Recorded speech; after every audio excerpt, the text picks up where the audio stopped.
احترام اس مہینوں کا. بہرحال میرے محترم دوستوں، ہم لوگوں نے ہم میں سے جو دین کے نام نہاد ٹھیکیدار بنے ہیں، مجھے کہنے دیجیے، نام نہاد ٹھیکیدار جس کے پاس نہ دین ہے، نہ قرآن کا کوئی علم ہے، نہ حدیث کا کوئی علم ہے، نہ مدرسوں میں پڑے ہوئے ہیں.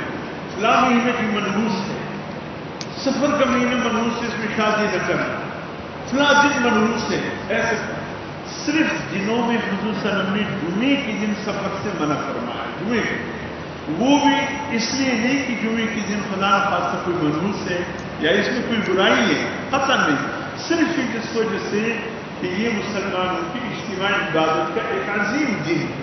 فرمایا تاکہ کسی کے جمعے کا نماز ضائع نہ ہو، صرف اس وجہ سے کہ جمعے کا نماز خراب نہ ہو جائے، اس لیے فرمایا. اگر جمعے کی نماز پڑھ کر کوئی سفر کرنا چاہتے ہیں بالکل اجازت ہے، لیکن جمعے تک کے لیے سفر کی ممانعت اس بنیاد پہ ہے تاکہ جمعہ خراب ہو، ورنہ کوئی نحوست نہیں، کوئی ایسی بات نہیں. قطعاً حضور کا مراد یہ نہیں کہ یہ دن سفر کے لیے مناسب نہیں ہے، صرف جمعے کی عظمت کی وجہ سے تاکہ تمہاری جمعے کی نماز خراب نہ ہو.